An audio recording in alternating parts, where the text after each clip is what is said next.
Hey guys, this is Two Men in the Word. Graham and David, we are back, and oh boy, we are both exhausted. Monday. Neither of us saw each other this weekend because we're in different states, and yet we're both still very exhausted for whatever reason. It is Monday. Monday morning. David, would you like to say anything? I was out. I slept in a tent this weekend. That was kind of cool. Nice. Yeah, I worked on a mod this whole weekend for Baldur's Gate 3. It was a new weapon mod. It's pretty cool. But anyways, moving on. Today we are going to be reading Babylon, the Prostitute on the Beast. And there are a total of 18 verses, so it's an equal 9 apiece. Not bad. If you wanted to read 1 through 8, I could read 9 through 18. Okay. Yeah, that sounds good to me. All right. Well, would you open in prayer? Yes. Oh, actually, yeah. Open in prayer, and let's do the recap if we can remember, because it was like 3 days ago for us. That's gonna be a pop quiz recap. Yeah. I'll say why in this after prayer. Okay. Yeah, we thank you for this day. We thank you for getting us up this morning. I pray that you would give us guidance when reading, and pray that others might be encouraged to look into your word for themselves. And pray that you would just help us to have a blessed week. And pray for those who need your guidance and your provision. Which is take away everyone, but you know. And if Graham has something to say, he can also say it. Yeah, Lord God, I ask that you watch over us today as we attempt to resist the temptations of the Dark One, as he has always tried to tempt those who are trying to walk in their ways with God. And Lord, I ask that you give us an understanding of what it is we're going to read today, and I hope that people get something out of this. So, yeah, in your name I pray. Love you, God. Amen. All right. So, the recap. There was the 7 plagues that the angels poured out. So, firstly, chapter 15 was one of the 4 beasts handing the 7 angels 7 plagues, 1 each. And the last thing we read were the 7 plagues being poured out. I do remember one of them, maybe 2. I remember talking about like how there was like a solar flare that we were talking about that might wipe out all electronics or something. And then like there was going to be like the sun was going to scorch like the earth. People were going to burn and stuff like that. It sounds terrible, to be honest. I would not want to be in that situation. Yeah. Well, I can't remember them offhand, so I'm looking back at them. And the first plague was sores. It says festering sores, I guess like sores and disease. Then the next plague was the sea into blood. The third one was, I believe it was like the rivers into blood. The fourth one was like, I think it was like 3 with water. The fourth one was like the springs of water and stuff like that was going to get poisoned. The fifth one was,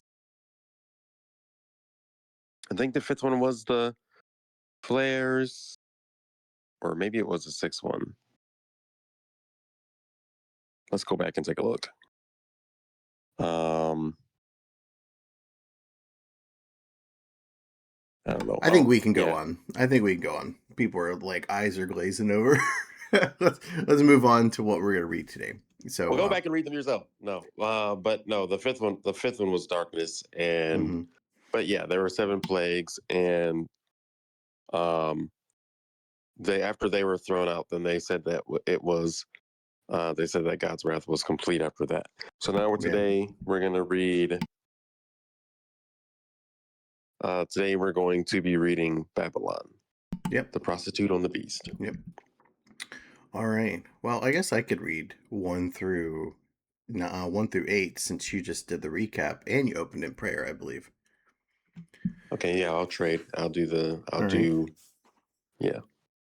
One of the 7 angels who had the 7 bowls came and said to me, "Come, I will show you the punishment of the great prostitute who sits by many waters with the kings of the earth. With her, the kings of the earth committed adultery, and the inhabitants of the earth were intoxicated with the wine of adulteries. Adulteries. Then the angel carried me away in the spirit into a wilderness." So this is interesting because if we kind of look back, it starts out in all of Revelation, like the very first thing. John is in this cave or wherever he was at, and he has this revelation, as it's aptly called, from Jesus. And it's describing what Jesus looks like, and Jesus is like, write these things down to like these like 7 churches, the lampstands, or stuff like that. And then he has an actual out of body experience where he is like pulled into heaven and he is seeing all these things happening. Like there's like the 24 elders, there's like this altar, and under the altar is like this bowl of like all the prayers of people. Or it's like this, it's something like that. And they're like, God, when is all this torment gonna end on earth? And God's like, here, have this like rope. I'm trying to go on memory here on a Monday morning. But like John was seeing all that stuff, and now in Revelation 17, he is being pulled away, kind of whisked away by an angel. It says in verse 3, "Then the angel carried me away in the spirit into the wilderness.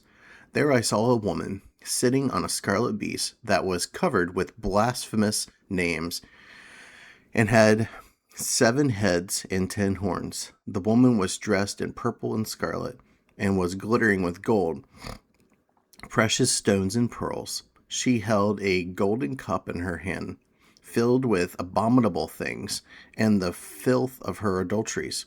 The name written on her forehead was a mystery: Babylon the Great, the mother of prostitutes, and the abominations of the earth."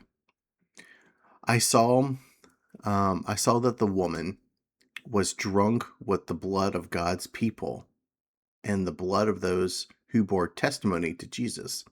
What does that mean, David? I saw that the woman was drunk with the blood of God's holy people. How can you be?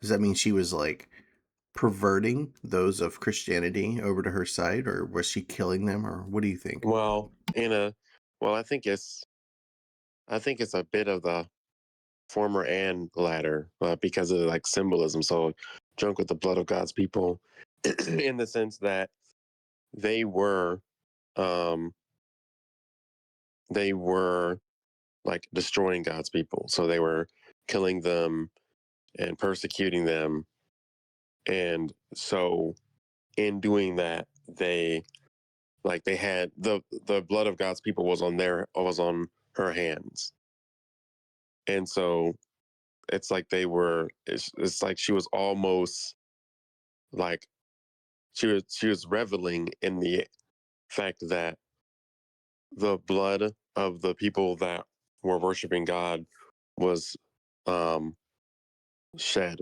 because of her. So it's Right. almost you could almost in this sense you could almost take it as a literal thing, like this she was very much enjoying the idea that the blood of the people of God was spilled. Right. Okay, I'm going to keep going, but I agree with you. I think it's about to explain it here too. When I saw her, I was greatly astonished. Then the angel said to me, "Why are you astonished? I will explain to you the mystery of the woman and the beast she rides, which has the 7 heads and 10 horns. The beast which you saw once was, now is not, and yet will come out of the beast and out of the abyss and go to its destruction." I think it's interesting here at verse 8, it says, "The beast which you saw once was, now is not, and yet will come out of the abyss and go to its destruction." What was it? Revelations like 2 or something, or 4. It says, "Holy, holy, holy is the Lord God Almighty, who was and is to come." And now it's talking about the beast which you saw once was, now is not, and yet will come out of the abyss and go to its destruction. It's an interesting pattern of how it's being described. Um, Yeah. the I do want inhabitants of Go on. to. Sorry. Sorry, no, go on. I was saying I do. I was thinking a bit more about that previous passage, and we know that this lady represents Babylon, which we did talk about last time. Represents um, at that time it was Rome, theorized to be Rome, and like now it could be like it's just like a large city or society that is vehemently against the things of God. So um, going back to that persecution of Christians today, you see, at least like in America, you see people like celebrating and excited that, Bibles are being taken out of places. And in other countries, Yeah, it's a bit more intense of like people being killed and then people being excited and happy about that. So it's like, drunk people get drunk at parties. So it's like it was a it's like a celebratory hedonistic lifestyle. time. Yeah. All right, you can I saw go. this video recently. Um, It was about a woman who was at like a dentist's office, and she walked in and she was waiting to be called back to have her teeth and stuff worked on or whatever. And this was something I saw on Instagram, and the woman saw that there was like a Bible in the waiting room, and she goes up and says, "Why are there Bibles in here? I don't want to have like all this around me." And it was like devils and demons and stuff like that were coming out of her when she saw the Bible. And there the people there were like, "Oh, it's there if you want to read, but if you don't want to, you don't have to. It's just there."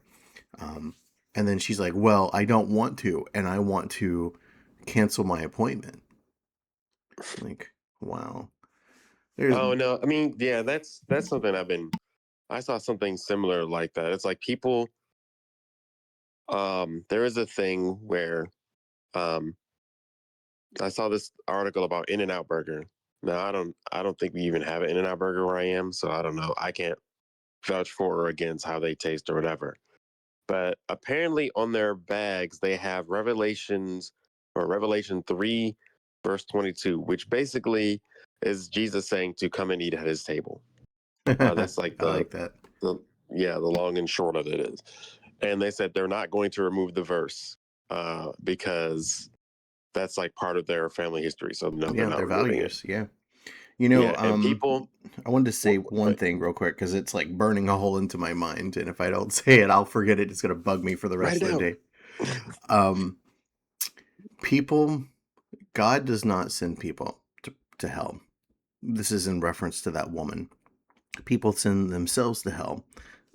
I've always kind of, I recently was, this is like the mindset that I have like come to kind of understand.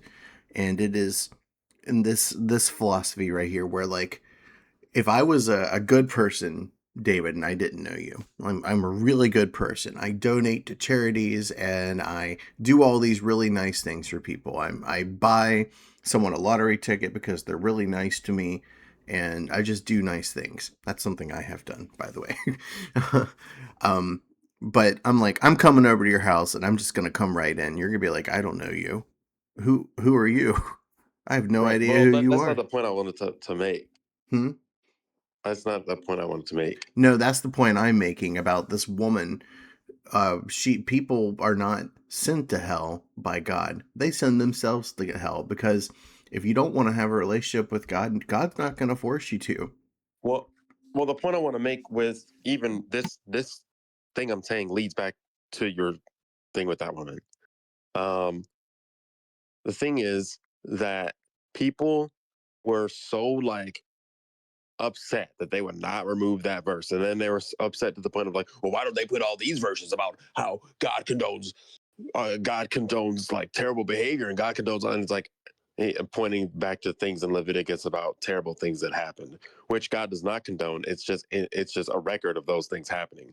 But people are saying what people say. But the interesting thing is somebody wrote in one of the comments of like, they're like, well, I don't know about the Bible verse part, but like they treat their employees kindly and they pay them like good wages without like having to be forced, and they have good customer service. And actually a similar thing happens with Chick-fil-A. But people are Yeah. so vehemently against like, no, we don't want no Bible things. Like they're like all of the things that people actually fight for, like all the things like, well, they're not a corrupt company. They will stand up for a corrupt company that puts, oh, we stand by this. They'll during Black History, they'll turn their thing black and white, and during Pride Month, they'll turn their account rainbow. But they don't actually support or appreciate anybody that works there. They don't actually practice any of the principles because they don't actually have any. They're just giving you lip service.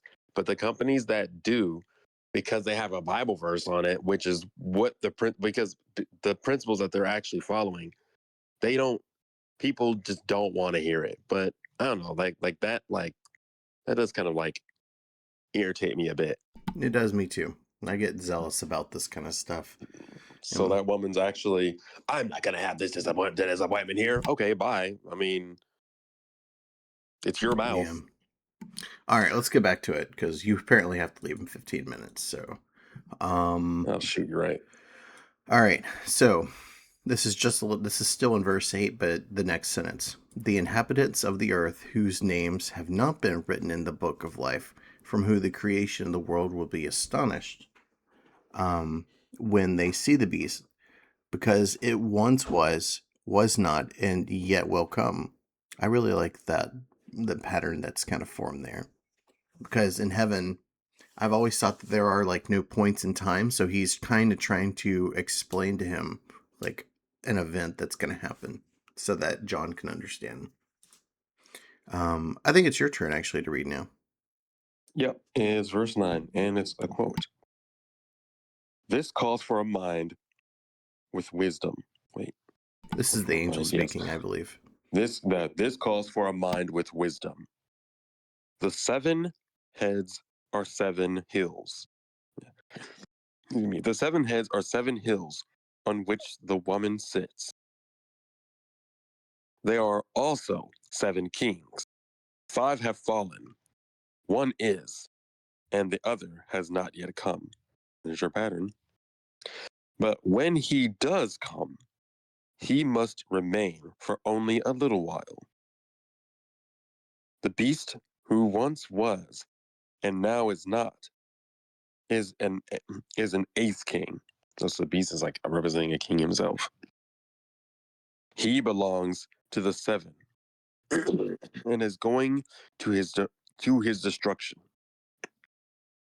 The 10 horns you saw are 10 kings who have not yet received a kingdom, but who for 1 hour will receive authority as king along with the beast.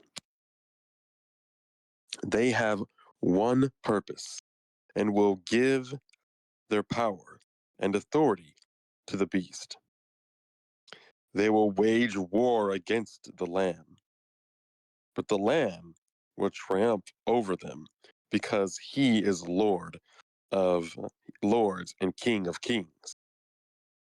And with him will be his called, chosen, and faithful followers. Then the angel said to me, the waters you saw, where the prostitute sits, are peoples, multitudes, nations, and languages. The beast and the 10 horns you saw will hate the prostitute. They will bring her to ruin and leave her naked. They will eat her flesh, and burn her with fire. For God has put it into their hearts to accomplish his purpose by agreeing to hand her over to the beast. Agreeing to hand over to the beast their royal authority until God's words are fulfilled. The woman you saw is the great city that rules over the kings of the earth. I wonder if So this is in that's- reference to like the one kingdom that is going to be like ruling over everything or something like that. It doesn't sound like it that specifically, but it's interesting that this is saying that like this like the woman is Babylon, but it's actually might be talking about Rome from John's point of view and how that eventually gets taken down. And then now we know that the Roman Empire is literally no more. Yeah. So Interesting. All right. Well, we're gonna get ending. We're gonna be closing here soon. David does have to get up and get ready and leave for work and stuff. But tomorrow we are going to be reading Lament over Fallen Babylon.